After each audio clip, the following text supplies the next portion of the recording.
You don't need a crown to think like a king, but you do need to train your mind like one. Most men today are taught to speak more, share everything, and seek applause. But real power doesn't shout. It listens, it waits, it moves when others hesitate. You were told to be nice, to fit in, to always explain yourself. And where did that get you? Overlooked, ignored, disrespected. Because the world doesn't reward noise, it rewards quiet precision. A man who speaks less gains more. A man who controls his emotions commands respect, and the man who protects his energy becomes untouchable. This isn't just motivation, this is a strategy. This is about breaking free from weak thinking and stepping into a mindset built on stoic calm, emotional self-control, and mental discipline. If you've ever felt underestimated, if you've ever walked into a room and been seen as small, this video is for you. Because kings are not loud, they are focused, they are still, and they are never predictable. Today, you'll learn how to build quiet confidence, master your mind, and move in silence, not for applause, but for advantage. So before we begin, do two things. Like this video if you're ready to shift your mindset. Subscribe to the channel if you want content that sharpens you daily. And most importantly, share this with someone who's still playing small. Let's start thinking like kings, not peasants. 1. Why the wise stay silent. Most people speak to be heard. Kings don't. They speak only when silence would be a mistake. In today's world, you're told that being vocal is powerful, that you should share more, open up more, and express yourself more. But here's the truth no one wants to admit. The more you talk, the more you expose. The more you explain, the more they take from you. Words are not just noise, they're currency. And if you spend them recklessly, you'll always be poor in the presence. Think of a crowded room. Everyone's talking, interrupting, competing to be noticed. And then one man sits in stillness. He listens, he watches, he holds his words like a loaded weapon, choosing not to fire until the room has revealed its weaknesses. That man controls the temperature. Not because he's the loudest, but because he's the only one who understands the value of restraint. Peasants speak to belong, they share to feel seen. But a man with a stoic mindset doesn't need approval to feel certain. He doesn't offer explanations to buy respect. He knows that the more he says, the less he's heard. So he sharpens his presence instead. His quiet confidence fills the room without sound. His discipline becomes a signal stronger than any voice. We've been conditioned to fear silence, to fill every gap with talk. But silence, when mastered, becomes mental discipline. It's not the absence of power. It's power in its purest form. The power to observe, to wait, to measure, while everyone else rushes, reveals, and regrets. When you train yourself to hold your tongue, something shifts. You begin to notice what others miss. You start to hear beyond the noise. You see patterns. You detect weakness, not through what's said, but through what's said too quickly. And just like that, you move from reacting to calculating, from being a pawn to becoming a strategist. Many mistake this for coldness. They say, "Why don't you speak up? Why are you so distant?" But you're not distant. You're just no longer trying to be understood by people who don't understand power. You've stopped wasting energy explaining what silence already communicates. Because silence, when used with intention, earns more respect than 100 well-crafted speeches. This is not about being mysterious to seem interesting. It's about using silence to protect your focus, to guard your peace, to store your strength until the moment you need it. Like a lion that doesn't roar before the strike. Like a master who doesn't announce every move, only the result. And so the next time you feel the urge to speak, pause. Ask yourself, is this necessary, or is this me craving to be heard? If the answer is ego, wait. If the answer is insecurity, wait longer. Let others rush to speak. You stay still, stay aware, stay unreadable. Because the man who knows how to stay quiet, especially when the world demands noise, is the one who already holds the crown. And he didn't need to say a word to earn it. 2. The weak overshare, the strong hold back. Not everything needs to be said. Not every emotion deserves an audience. In a world obsessed with self-expression, silence has become the rarest form of power. You were taught to speak your truth, to open up, to be transparent. But they never told you that transparency is a trap, one that exposes your mind, your plans, your heart to people who were never trained to protect them. Weak men overshare because they haven't mastered themselves. They believe that saying everything is healing, that talking equals strength. But what they don't see is how easily their words are used against them, how every detail they offer becomes another crack in their armor. They bleed in front of people who smile but sharpen knives behind their backs. Because when you give away your soul to be understood, you lose the part of you that was built to withstand misunderstanding. Strong men, those who move with quiet confidence, speak less, not because they're hiding something, but because they've chosen to guard what matters. Their goals stay unspoken. Their emotions stay measured. Their strategy is protected like a vault, not displayed like a billboard. Like a general who never reveals his battle plan, they move with intention, not impulse. They understand that mental discipline begins with verbal discipline. That once you open your mouth, you give others a map to your vulnerabilities. Think about this. You don't hand your house keys to a stranger. So why give the keys to your peace away through every confession, every rant, every "I just need to get this off my chest"? What feels like release in the moment often becomes regret in hindsight. There's a reason your mind feels unsettled after you've told too much. It's because you violated your own boundary and no one else is coming to fix it. Stoicism teaches you to build a fortress around your inner world. Not a wall of isolation, but a boundary of intention. You decide who enters, what gets revealed, and when. You control the signal, not the noise. This is how kings think. They don't explain their every move. They don't expose their wounds for sympathy. They carry themselves with a presence that says, "You'll see it when it's done, not before." You were not meant to be emotionally naked in front of an audience trained to laugh, not to listen. Real strength is being okay with being misunderstood. Real control is not needing others to approve what you haven't finished building. So instead of telling the world your dreams, build them in silence. Instead of sharing your pain with strangers, use it to sharpen your focus. And instead of hoping they'll understand you, realize they were never supposed to. Next time you feel the need to vent, pause. Ask yourself, is this relief or exposure? Am I releasing pain or giving away leverage? If it's clarity you seek, go inward. Sit with the discomfort. Let it forge your edge. Because the man who learns to stay quiet when others overshare is not avoiding connection. He's mastering control.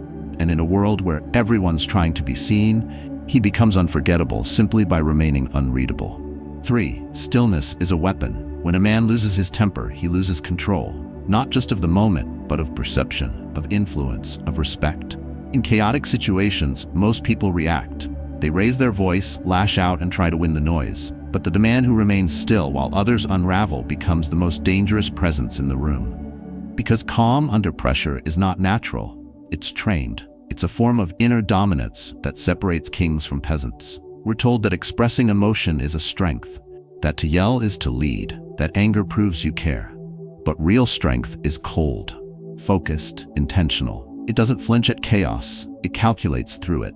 When others are provoked and pull their sword too early, the Stoic waits, observes, stores everything. He lets the storm pass, then moves with clarity when everyone else is too disoriented to think straight. Imagine a poker table. The man who reacts to every card, every insult, every shift in energy. He's predictable, easy to read, easy to beat. But the man who doesn't blink, who doesn't flinch when the stakes rise, he owns the table, not because he's lucky, but because no one can get inside his head. That's the game of life. Every room is a battlefield. Every reaction is a tell. And kings, they don't give away tells for free. This is where emotional self-control becomes more than philosophy. It becomes your armor. Stoics aren't unfeeling. They feel everything. But they don't hand those feelings over to strangers. They don't allow outside events to disrupt their internal rhythm. While others yell, they breathe. While others defend, they think. While others panic, they plan. That's why stillness is a weapon. It hides your next move. It exhausts your opponent. It earns silent respect before you've even said a word. But let's go deeper. Why is it so hard to stay calm? Because most men tie their value to control of others, of outcomes, of opinion. So when something challenges that, they react. Desperately, loudly. They try to reassert dominance through volume or force. Yet in doing so, they reveal their lack of control. True power is when you don't need to prove anything because your stillness already does. The next time someone tries to trigger you with disrespect, with passive aggression, with open hostility, don't rise. Don't explain. Don't match energy. Just hold your frame. Let silence do the heavy lifting. Let your calm stare make them uncomfortable, because it will. In fact, nothing unsettles a loud man more than the one who refuses to play his game. That refusal is your advantage. That pause is your leverage. You don't win by reacting. You win by mastering the pause between the provocation and the response. That pause is where strategy lives, where clarity waits, where the future is decided. So train yourself to sit in it. Let it stretch. Let it sharpen you. Because in that space, the peasant loses and the king begins. And no one will see it coming, because you never raised your voice. You just raised your standard. 4. Craving approval destroys dignity. A man who needs to be liked is a man waiting to be controlled. The more you crave validation, the more you give others power to shape your mind, your choices, and your direction. In silence, you may be feared, but in your need to please, you become forgettable. Soft around the edges, predictable under pressure, and always waiting for a nod that never comes. Society told you approval is a sign you're doing well. They made you chase praise like a drug. Every compliment, every like, every raised glass became proof you mattered. But needing approval is the most subtle form of slavery. It keeps you trapped in a cycle where your confidence lives and dies in the hands of people who don't even respect you. Because the crowd doesn't respect those who beg to belong. It only respects those who walk alone, speak less, and stand still when judged. A Stoic mindset doesn't seek applause. It seeks alignment. Not with trends, not with opinions, but with principles. A man who lives by his own values is unmoved by the noise. His inner strength habits make him hard to read, harder to sway, and impossible to own. He's not cold. He's just immune to approval addiction. And in a world that constantly asks, "Are you okay?" his silence answers, "I don't need your permission to be." Imagine a performer on a stage, desperate for applause after every act. Now imagine a king on a balcony, quiet, composed, eyes scanning a restless crowd. One is a slave to attention. The other commands it without asking. That's the difference. When you act to be liked, you abandon the throne to sit in the crowd. But when you act from principle, you don't have to perform. You just live, quietly, clearly, and they notice anyway.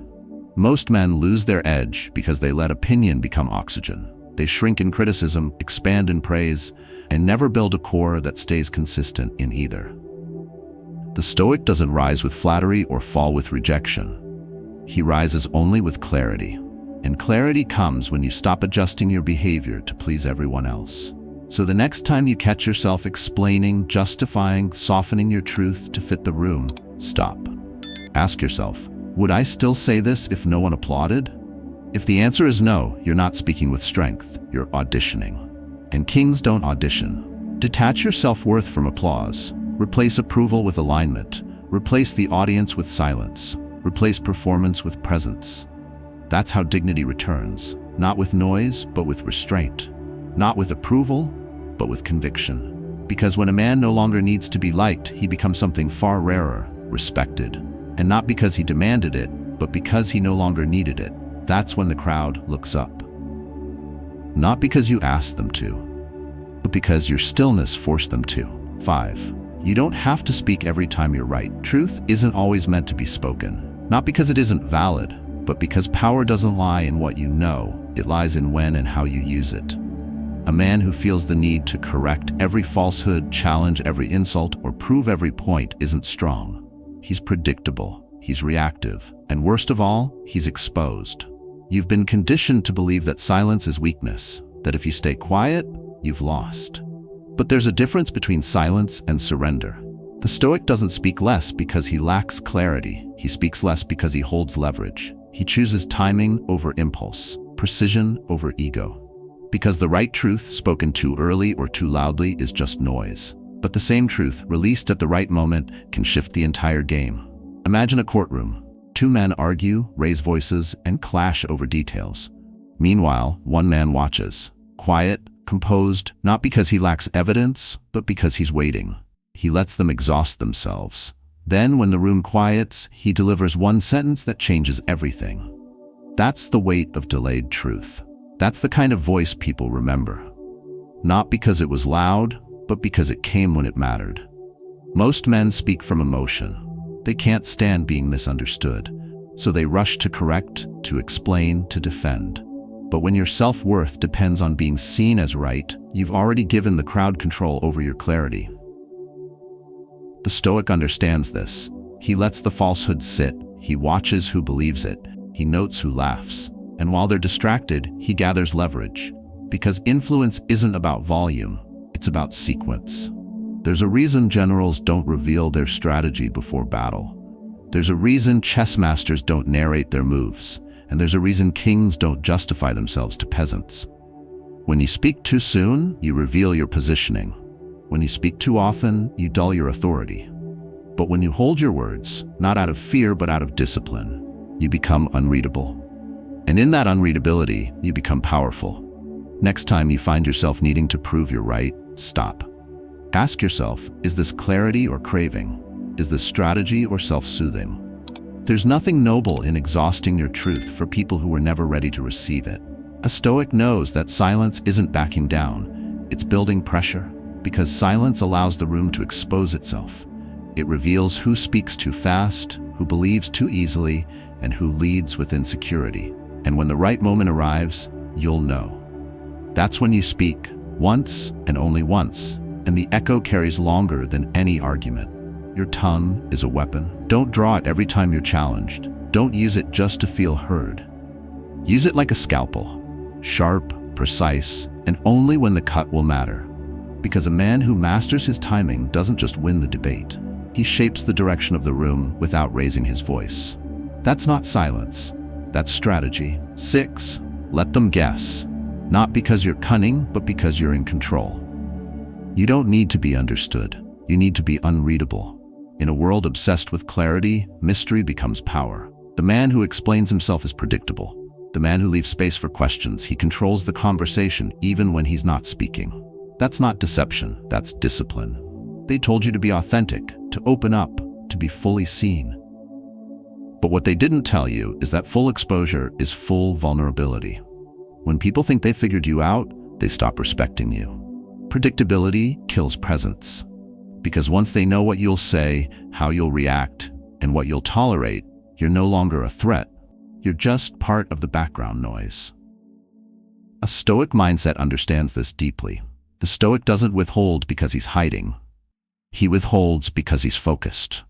He doesn't exist for your comfort. He doesn't owe you his process, his motives, or his next move. The mental discipline of staying silent when the world demands explanation is not weakness, it's a shield. And the man who can let others guess without flinching is always 2 steps ahead. Picture a chessboard. The novice plays loudly. Dramatic hands, bold sacrifices, and obvious intentions. But the master moves without expression. He doesn't explain. He doesn't warn. His silence forces mistakes.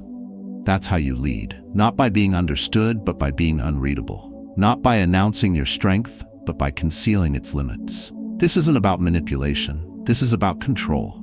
You control more by saying less. You keep leverage by revealing nothing. Every time you speak about your goals, your strategies, your feelings, you give others a script. And scripts can be studied, copied, countered. But if no one can predict your next step, they can't block it. They waste time preparing for the version of you they created in their head, while the real you moves in silence, sharp and unseen. Most men lose power not because they're weak, but because they talk too much. They overshare to feel a connection. They explain themselves to feel safe. But safety isn't power, and connection isn't worth your edge. The Stoic man learns to sit in silence and watch the room reveal itself. He reads what's not said. He sees through performance. And because he's not performing, he has nothing to prove. The next time you feel the urge to explain, to clear your name, to make someone understand you, wait. Let them wonder. Let them assume. Let them miscalculate. Because in their confusion, you build presence. And in your silence, you store strength.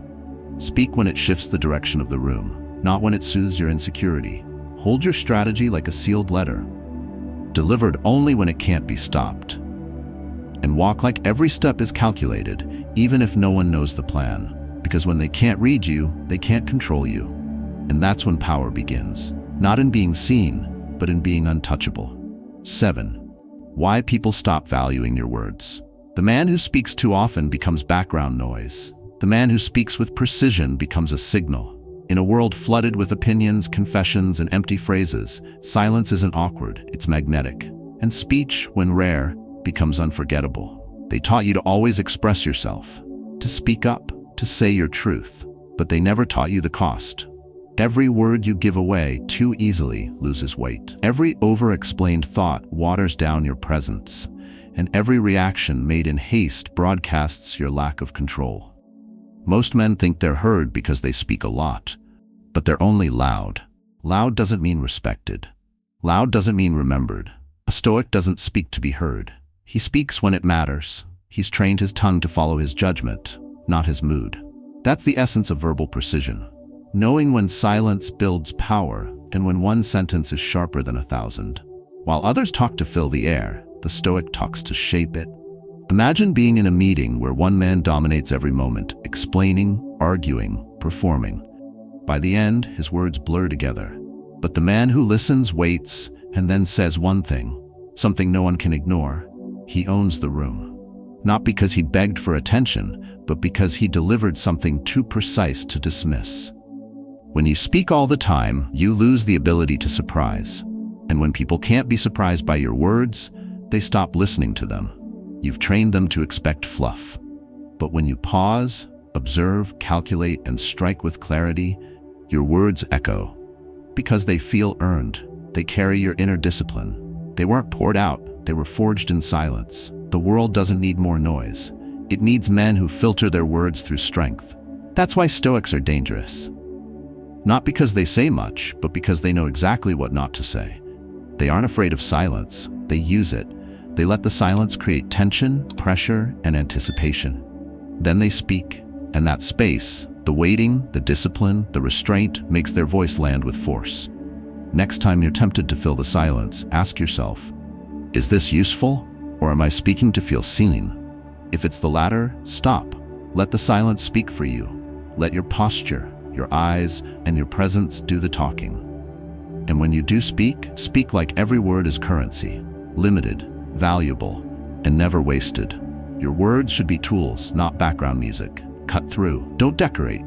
The man who speaks less but means more is feared in the right way, because no one knows what's coming. And when he finally speaks, it's too late to prepare. So train your voice like a blade. Keep it sharp, keep it quiet, keep it ready, not to entertain, but to strike. Because in a world where most men talk themselves into irrelevance, the quiet ones are the ones who last. 8. Silence isn't weakness, it's timing.